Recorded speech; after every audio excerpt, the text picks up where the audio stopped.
Oh, senorita, I wish this world was one. I wish there were no boundaries, no nations, no continents. So cheesy.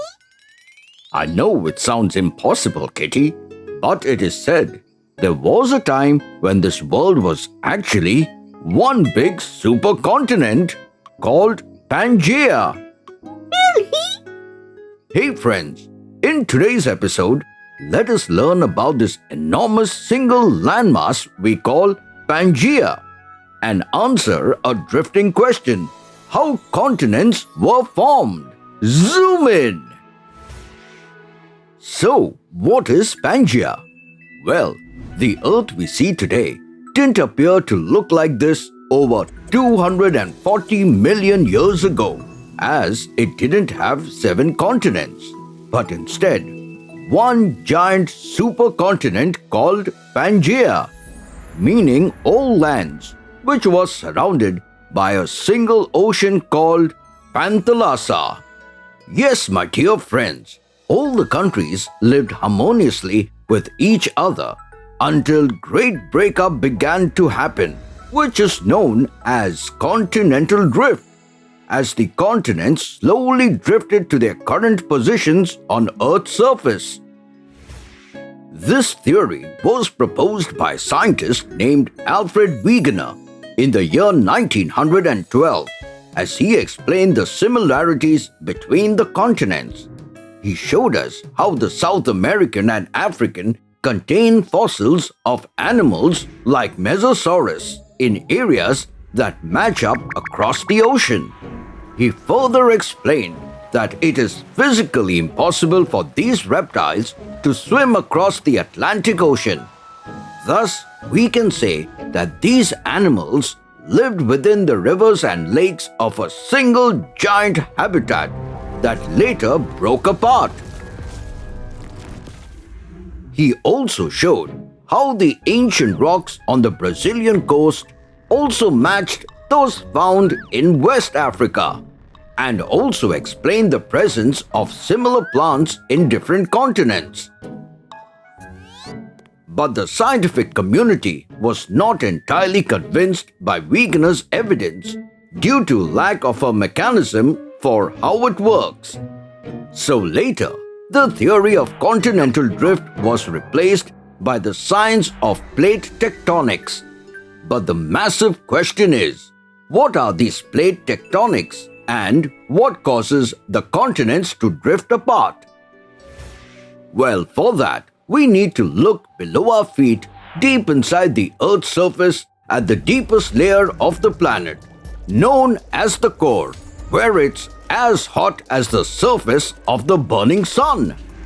This center of the Earth is surrounded by mantle, which is covered by the crust, the surface at which we live. However, the ground below you, or the crust, is not a single solid land and is broken into many pieces like a jigsaw puzzle we call tectonic plates. And you won't believe, but the crust is continuously moving or traveling across the Earth at the rate of about 10 centimeters per year in the process called plate tectonics. This motion occurs on the top 2 layers of the Earth, the lithosphere and the asthenosphere. The speed at movement on which these tectonic plates move is influenced by the temperature and pressure of the asthenosphere below. Although the scientific community is still trying to figure out the driving force behind this movement, but what we surely know is these tectonic plates move in different ways, and the point at which they meet or interact is called boundaries that have created the world what we know today. How? Let me explain. The first type of interaction is convergent boundaries. In this process, the plates move towards each other, and when they collide, the land is pushed upward to form massive mountains. The second type of interaction is called the divergent boundary. in which two plates move apart. In this process, the space between the two plates widens and becomes a massive rift, such as Mid-Atlantic Ridge between South America and Africa. And finally, the third interaction is called transform boundaries, in which the Earth's plates slide past each other in opposite directions. This grinding of the transform boundaries can create pressure that could lead to many earthquakes, like what happens in San Andreas Fault. Here we go, friends. Now we know how the ground below us moves and will continue to change the world around us, forming mountains, islands, volcanoes, and who knows, a new continent too. Trivia time! Did you know the Himalayan mountains, including Mount Everest, were formed by the convergent boundary of the Indian plate and the Eurasian plate? Yes, you won't believe, but these plates are still colliding with each other, which is why Mount Everest grows at 1 centimeter per year. Hope you learned something new in today's episode. Until next time, it's me, Dr. Binocs, zooming out.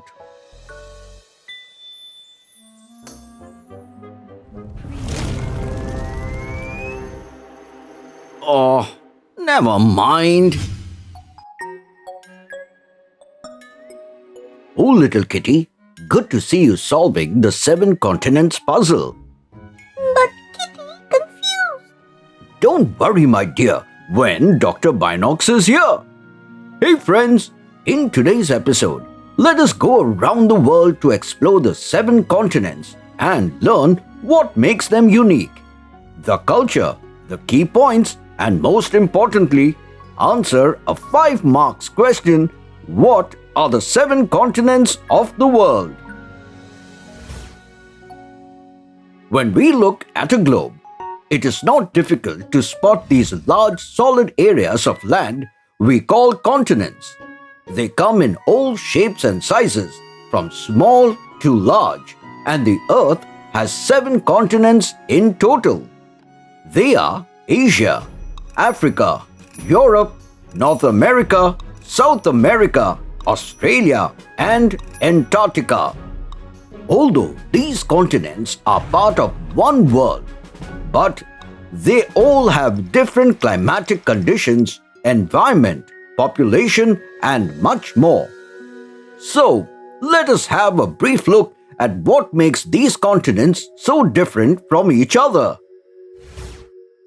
Let's start with the largest continent of them all, Asia, covering 1/3 of all the land on Earth. Yes, my dear friends, it is home to a whopping 2/3 of the world's population, living in 48 countries.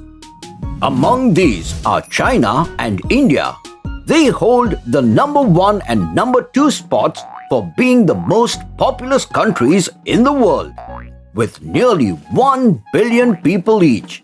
Not only that, the world's highest mountain, Himalayas, as well as the highest plateau, the Tibetan Plateau, are located in the Asian continent, and it is surrounded by the Pacific Ocean, the Indian Ocean, and the Arctic Ocean.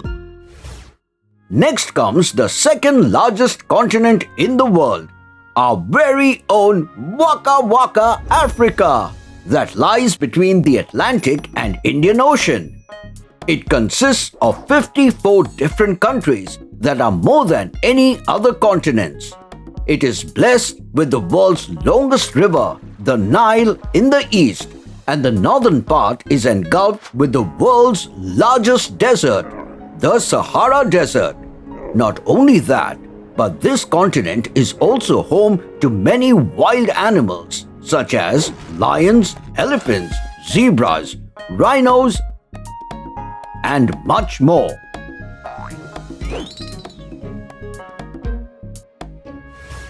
Next, let us visit the world's second smallest continent, and that is Europe. This place is home to 1/4 of the total population in the world that stays in nearly 51 independent countries with various ethnic groups and languages. Europe's western coast is on the Atlantic Ocean, while it is divided from Africa by the Mediterranean Sea in the south. The European part of Russia covers more area than any other country, and the Vatican City is the smallest country not only in Europe but also in the world. Now, let us move forward and visit the world's third largest continent, North America. North America is surrounded by the Arctic Ocean in the north, the Atlantic Ocean on the east, on the south by the Caribbean Sea, and on the west by the North Pacific Ocean. It is made of 23 different countries, some of which are the USA, Canada, Mexico, as well as the Caribbean islands. This beautiful place is blessed with natural wonders such as Yellowstone National Park and the Grand Canyon. The human-made Panama Canal separates North America from our next continent, South America.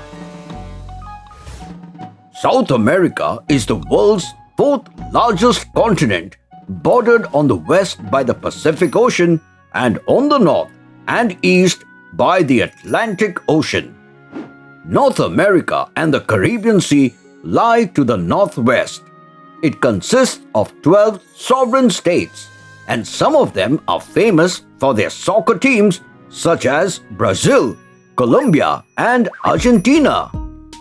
It is also blessed with the Amazon River, rainforest, the world's driest desert, the Atacama, and the world's longest mountain range, the Andes. It is also home to many unique animals such as capybara, llamas, and anacondas. Next comes a continent which is also a country, and that is Australia. And when you add New Zealand, New Guinea, and a few other islands to it, we also call this continent Australasia. Australia lies between the Indian Ocean in the west and the Pacific in the east. Some of the famous places in this region are the Opera House in Sydney, Great Barrier Reef, Queensland, Great Ocean Road, Victoria, and much, much more. And last, let us visit the South Pole of the Earth to see the fifth largest continent of the world, Antarctica, which is surrounded by the Southern Ocean. This place is almost entirely covered in ice, and the temperature can drop below -80 degrees Celsius. But despite such cold weather, this great white continent is home to many species such as seals, seabirds, and many more. Trivia time! Did you know sometimes people think of Europe and Asia as a single continent and call it Eurasia?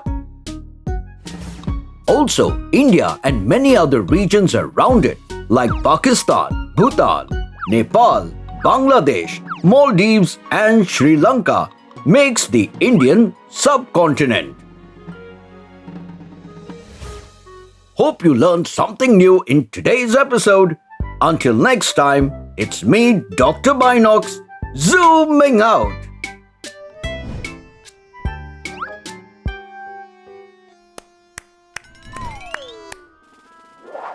Oh, never mind. What, Dr. Painty? The highest landform in the world, little kitty. Landform? Yes, little kitty. Hey friends, in today's episode, let me take you around the globe to witness the natural beauty our Earth is blessed with, known as the landforms, and briefly explore their exciting formation process with stunning graphics from our creative team. Zoom in! So, what are the landforms of the Earth? Just like all living beings have certain physical features that distinguish them from each other, similarly, the planet Earth is made up of various unique features and characteristics we call landforms.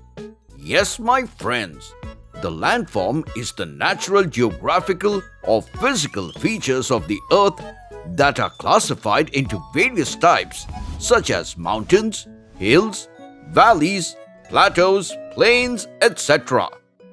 But before we shed some light on these types of landforms, let us briefly examine the process leading to the formation of these features.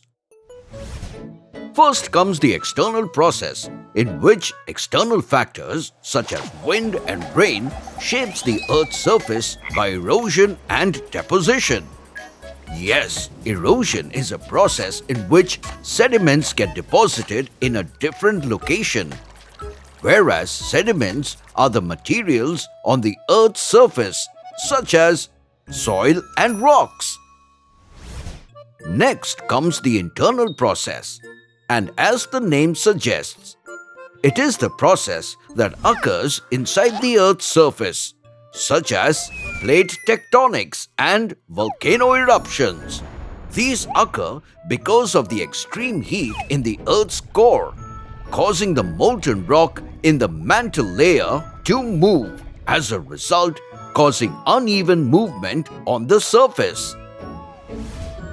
These layers are either uplifting or sinking, forming different types of landforms that can be categorized into mountains, plateaus, and plains. So, let us explore these major types of landforms, starting from the mighty mountains. Mountains are landforms higher and steeper than the surrounding areas. In general, the mountains are higher than 200 feet and divided into three categories: fold, block, and volcanic. Yes, when two tectonic plates collide and the edges of these plates fold because of the tremendous force between them, it creates the fold mountains. On the other hand, the block mountains form when large areas are broken and displaced vertically. These large areas of rock, sometimes stretching across hundreds of kilometers, are created by tectonic and localized stresses in the Earth's crust. And the third type of mountains are the volcanic mountains that are formed due to the magma flowing up from the mantle to the crust of the Earth. Next comes the plains. Most of the Earth's surface consists of low and high plains that are flat, or the low relief areas on the surface of the Earth. These are the most fertile region of the planet and are the most suitable for human habitation and agriculture activities like farming and poultry. It might be formed as a result of the sedimentation of eroded soil from the top of the hills and mountains, or due to flowing lava deposited by the agents of wind, water, and ice. Now, let us look at the landform we call plateaus. A plateau is a flat, elevated landform that rises sharply above the surrounding area on at least one side. Plateaus occur on every continent and take up a third of the Earth's land and are divided into two categories: dissected plateaus and volcanic plateaus. A dissected plateau forms due to the upward movement in the Earth's crust caused by the slow collision of tectonic plates, whereas a volcanic plateau is formed by numerous small volcanic eruptions that slowly build up over time, creating a plateau from the resulting lava flows. And the fourth major type of landform is the ecological landscape, known as the deserts. It is a dry piece of land with little or no vegetation due to lack of rainfall. In deserts, the atmospheric air is arid and the daytime temperature is high. The process by which fertile land becomes desert is called desertification. You won't believe, but human activities are a primary cause of desertification. Yes, these activities include overgrazing of livestock, deforestation, overcultivation of farmland, and poor irrigation practices. Overgrazing and deforestation remove plants that anchor the soil. As a result, wind and water erode the nutrient-rich topsoil. Also, hooves from feeding livestock compact the soil, preventing it from absorbing water and fertilizers. Trivia time! Did you know the largest plateau in the world is the Tibetan Plateau, located in Central Asia? Yes, it stretches through the countries of Tibet, China, and India and occupies an area of 2.5 million square kilometers. Also, landforms can exist underwater in the form of mountain ranges and basins under the sea. The Mariana Trench, the deepest landform on Earth, is in the South Pacific Ocean. Hope you learned something new in today's episode. Until next time, it's me, Dr. Binocs, zooming out. And the painting is done. Never mind. Hey Kitty, look, a 17-year-old intern at NASA has discovered a new Earth-like planet. Isn't that brilliant? Let's go there. I understand your curiosity, Kitty, but one day we might be able to settle on a different planet. But it's possible only if the new world has all the 4 major domains of Earth present on it. Domains? It's domains, Kitty. Hey friends, it is rightly said that heaven is under our feet and over our heads. But no wonder we fail to acknowledge it. So, in today's episode, let me tell you about those 4 major domains of the Earth that make our Earth indeed a heaven. Zoom in! So, what are the 4 domains of Earth? The massive universe, formed millions of years ago, has infinite undiscovered spaces, trillions of stars, millions of galaxies, and the 9 planets in our solar system. But the universe blessed planet Earth with living beings. And to make life possible, 3 different components meet so humans can survive and thrive. These are the elements of land, water, and air. These are nothing but the domains of the Earth, namely the lithosphere, hydrosphere, and atmosphere, which give rise to the biosphere. Let's have a good look at each of them. Starting with the lithosphere, and to know about it, let's peek a little beneath the Earth's surface. As you can see, it is made up of various layers, out of which the crust and the upper layer of the mantle make the lithosphere, which is basically the solid portion of the Earth. The lithosphere is further divided into 2 parts: the continental crust, which is the thick part of the Earth's crust, which forms the large land masses, and the oceanic crust that could be found deep under the ocean and seas, which are denser than the continental crust. Now, let us move further to learn about the hydrosphere. You see, although the Earth seems hot and burning from inside, but when you look at it from space, you'll see one soothing, cool planet due to its blue shade, as around 71% of the Earth's surface is covered by water, and this water-covered area is called the hydrosphere. This 71% of the water is found in 3 different forms, that is, water located in a liquid state into the water bodies such as oceans, seas, lakes, ponds, etc. in a solid state such as ice and gaseous state such as water vapor. But always remember that out of the 71% of available water, only 2.5% is consumable by humans. So it is advisable that you consume water wisely and do not waste or contaminate it. Now, let us move further and look at the sky. I know you feel that the area between the surface of the Earth and space is a vacuum, or there is nothing in between. But let me inform you that a lot is happening there, as it is covered with a set of layers of gases we call the atmosphere that surrounds the Earth.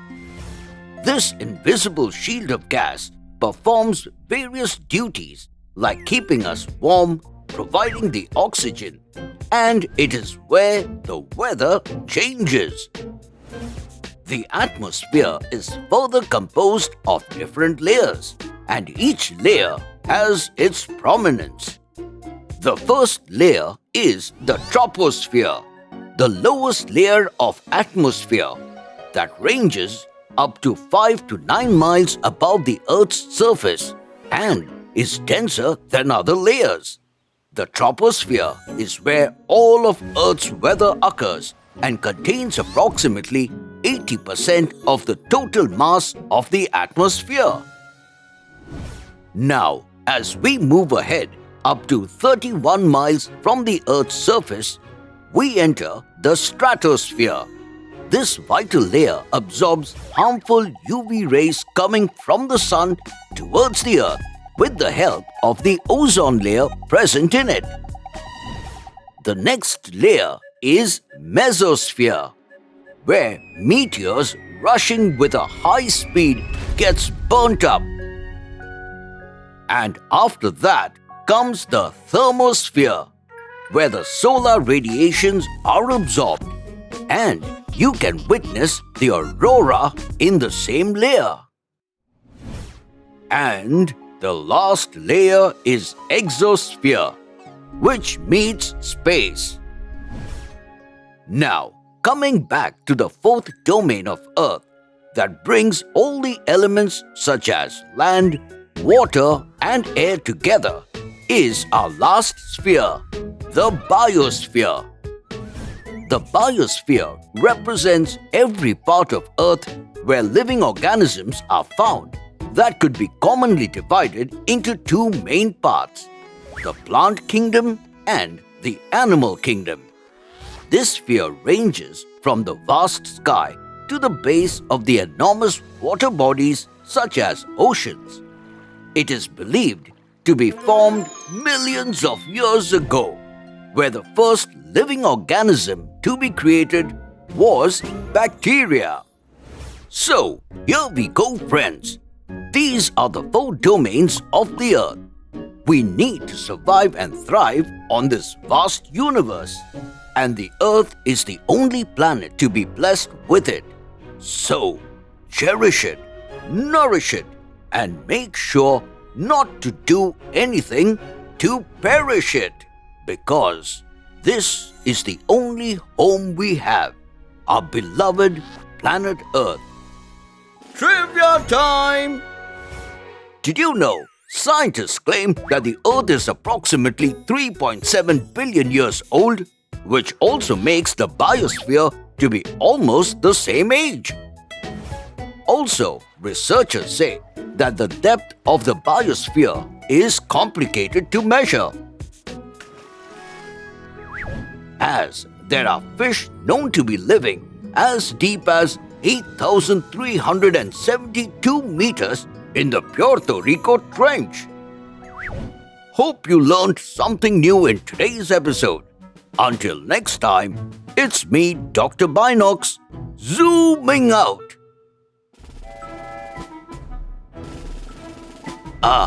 Never mind.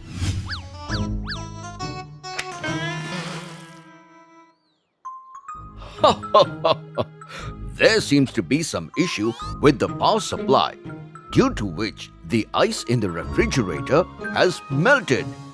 Kitty needs ice. Well, for that, we need to visit a glacier. Hey friends, in today's episode, let us visit this cold region on the planet and explore some fantastic information about this white paradise we call Glacier. Zoom in! So, what are glaciers? Glaciers are huge masses of ice made up of fallen snow that can be as small as soccer fields, while others grow to be hundreds of kilometers long. Although these icy white masses may look rock solid, but you will be surprised to know that they aren't steady and slowly keep floating across the land they have resided upon, similar to how the rivers flow. Hence, they are bestowed with the title of Rivers of Ice. Glaciers are of two types, alpine glaciers and ice sheets. Yes, the alpine glaciers, also known as valley glaciers or mountain glaciers, tend to form along the mountain sides and move downwards through the valleys due to pressure.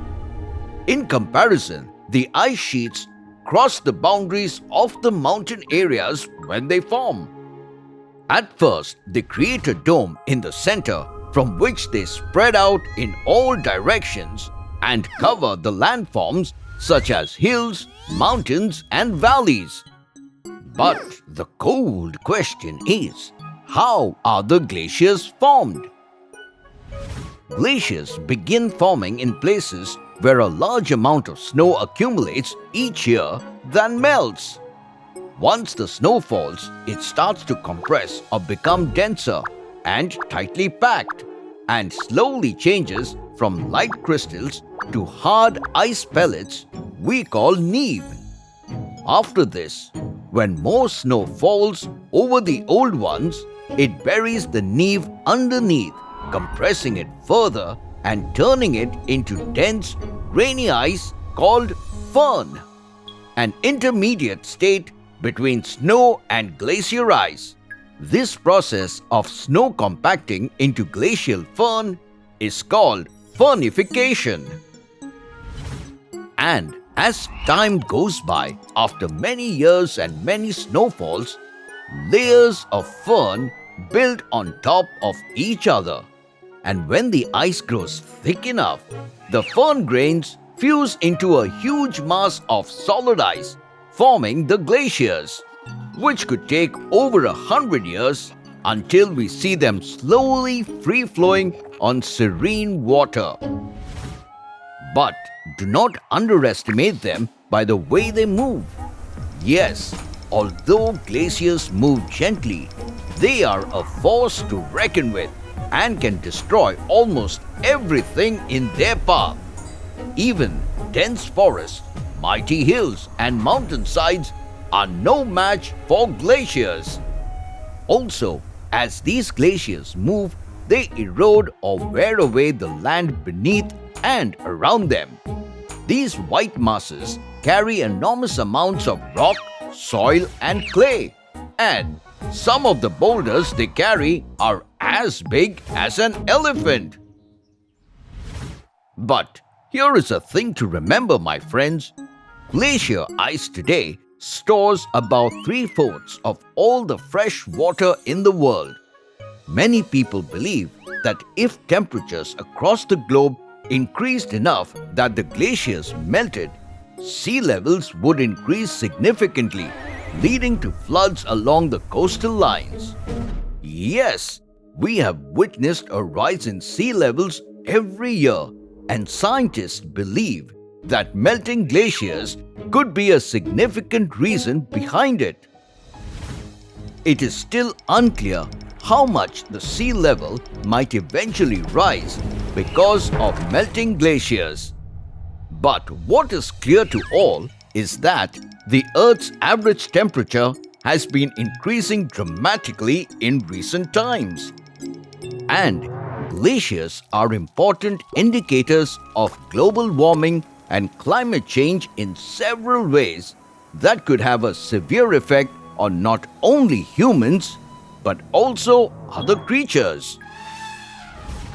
Yes, the increase in the level of fresh water will impact the ocean ecosystem, as there are many organisms like corals and other saltwater fishes that depend on salt water for survival. They may not be able to adjust to more freshwater habitat. So, it's to save the world from drowning, we need to stop the temperature from rising. Trivia time! Did you know, unlike red and yellow light waves, blue light can penetrate snow and ice? Yes, and hence this penetration results in making those glaciers appear blue. Also, talking about physical characteristics, Antarctica's Lambert's Glacier, which is said to be the largest, is about 270 miles long and 60 miles wide. Hope you learned something in today's episode. Until next time, it's me, Dr. Binocs, zooming out.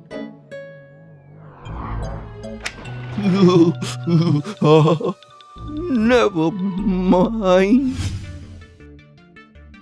And as the winter arrives, the mama bear and baby bear prepare to migrate to Tundra.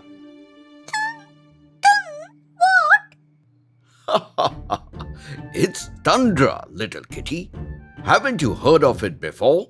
No worries. So, in today's episode, let me take you and our beloved friends out there on a breathtaking journey of this chilly, freezy and breezy place we call Tundra region.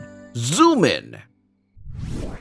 This world is divided into different regions where some are covered with lustrous green grass while others are engulfed in golden deserts. And these large naturally occurring community of flora and fauna occupying a major habitat is called a biome. And Tundra is one such biome of this diverse environmental community. But the vital question is, how do we exactly identify a tundra region from its counterparts? Well, let me give you a quick tour. You see, one way to quickly identify the tundra region lies within its name, my friends. Yes, it gets its name from a Finnish word, Tunturia, which literally means a treeless plain. And with its long and extreme seasons of dark, freezing winter times and short summers that aren't much warmer, it's easy to see why few species of plants and animals can survive here. The tundras are of two types, namely the alpine and the arctic. The alpine tundra covers approximately 3% of Earth's land surface, and it is mostly found in the northern hemisphere. This region exists at very high elevations atop mountains, where overnight temperatures fall below freezing. Whereas the Arctic tundra is located in the higher altitudes in the polar regions in the northern hemisphere and covers almost 20% of the Earth's surface. And believe it or not, despite being in such harsh conditions, the Arctic tundra is blessed with many living organisms, including plants, animals, and humans who need some special adaptation techniques to survive. You see, being a windy region, it takes a lot to survive here in the tundras. Also, the subsoil layer over here is permafrost, meaning the ground is completely frozen, making it impossible for the trees to grow, because of which the tundra has patchy, low-to-ground vegetation. This includes grasses, mosses, and lichens, all of which are better adapted to withstand tundra's cold conditions. And not only plants but animals in the tundra such as polar bears, grey wolves, snow geese, etc. are also adapted to its extreme conditions. For example, the caribou, also known as reindeers, build up stores of fat to sustain and insulate them through the winter. They also have thick coats of fur for further insulation and save energy by hibernating during the long winter months, waiting for the summer to arrive. Yes, the summer brings a short relief and acts as a growing season that lasts 6 to 10 weeks. And during this period, the sun shines for 24 hours, and hence it is also known as the land of the midnight sun. But unfortunately, this isolated land is increasingly threatened due to human activities such as oil drilling. Yes, my dear friends, perhaps the greatest danger, however, comes from climate change. Warming temperatures could upset the cold tundra biome and the life in it and melt its underlying permafrost, releasing greenhouse gases that would further accelerate global warming. So, it's essential to limit human encroachment in this region if we want to save the world. Trivia time! Did you know tundra insects have also developed adaptations for the cold? Yes, mosquitoes, for example, have a chemical compound that acts as antifreeze, lowering the freezing temperature in their bodily fluids. Also, animals in the tundra biome tend to have small ears and tails, which helps them to store more heat in the cold. While some of them tend to have huge feet, which help them to walk on top of the snow. Hope you learned something new in today's episode. Until next time, it's me, Dr. Binocs, zooming out.